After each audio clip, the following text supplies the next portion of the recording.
Ya Rabb, forgive me for not being able to do more.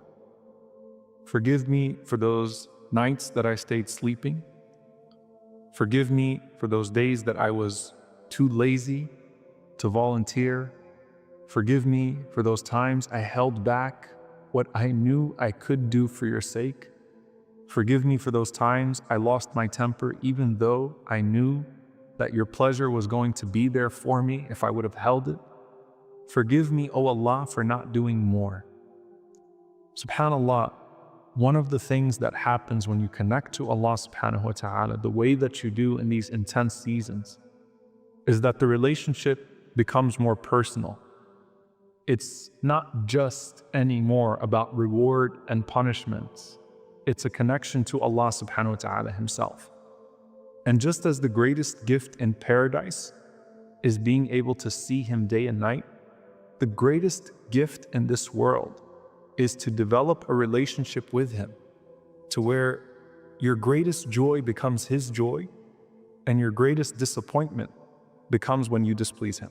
Abu Darda radiallahu ta'ala anhu, and he was passing away, he said, if there were 3 things not in this dunya, I wouldn't have been able to live in this world.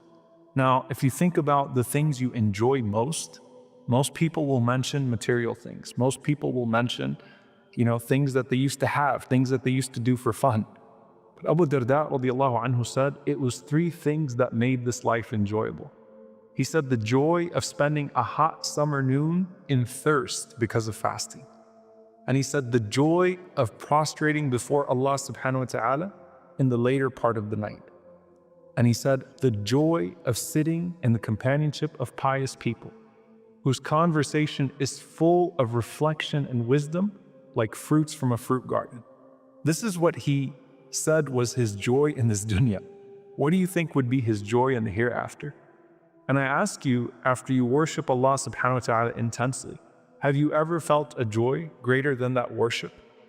And when you leave this world, don't you think you'll miss it? Because you have an opportunity to please Allah subhanahu wa ta'ala, and that door is closing and closing and closing. And you want to meet Allah subhanahu wa ta'ala having put forth the best of what you could put forth. And subhanAllah, this is true even of the best of people. Abdullah ibn Mas'ud radiallahu ta'ala anhu, he was asked by his students about the ayah, وَلَا تَحْسَبَنَّ الَّذِينَ قُتِلُوا فِي سَبِيلِ اللَّهِ أَمْوَاتًا بَلْ أَحْيَاءٌ عِنْدَ رَبِّهِمْ يُرْزَقُونَ. That think not of those who are killed in the way of Allah as dead. Rather, they are alive, finding their sustenance in the presence of their Lord. So they asked Abdullah ibn Mas'ud radiallahu ta'ala anhu, what is the meaning of this ayah? And he said that the Prophet ﷺ said the souls of the shuhada live in the bodies of green birds, and they have their nests in chandeliers hung from the throne of the Most Merciful. They eat from the fruits of paradise whenever they want to. They eat from the fruits of paradise from wherever they like, and then they nestle in these chandeliers. And once their Lord cast a glance at them and said, do you want anything? They said, Ya Rabb, what more shall we desire? We eat the fruit of paradise from wherever we like. And then Allah subhanahu wa ta'ala asked them again. And when they saw that Allah was persistent in asking them, do you want anything? They said, Ya Rabb, we wish that you could return our souls to our bodies so that we could be slain in your way again and again and again. And when Allah subhanahu wa ta'ala saw that they had no need beyond that, Allah azza wa jal left them to their joy in heaven. The Prophet ﷺ said, no one who enters paradise would love to return to this world, even if he could have everything on earth. Nothing would make you want to come back from this world. Nothing that could be possessed would make you want to come back. He said, except for the shaheed, the martyr, who would wish to be returned to this world and be slain 10 more times for the sake of Allah subhanahu wa ta'ala, not because they like the blood, not because they like the gore of it, not because they like persecution, not because they like to be killed, but because of what they see of Allah's mercy. Like Allah is so worth it. Allah deserves so much from us. And it's just out of love for Allah subhanahu wa ta'ala that a person would be willing to sacrifice everything for Him at any point. And Rasulullah ﷺ himself, he said, I would love to be a shaheed in Allah's cause and then be resurrected and again be a shaheed, and then be resurrected, and then again be a shaheed, and then be resurrected, and then again be a shaheed.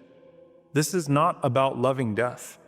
This is about loving sacrificing for Allah subhanahu wa ta'ala, because you see the sweetness of sacrifice and the generosity of Allah subhanahu wa ta'ala in paradise. And the regret of missing Jannah is the regret of the people of hellfire.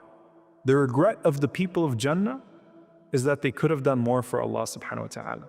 You see, you get to a point in your relationship with Allah that you enjoy doing for Him because you love Him so much. That doesn't mean you don't want His reward. That means the greatest reward is in knowing that you are pleasing Him. And your only regret is that you'll never be able to do for Him what He does for you.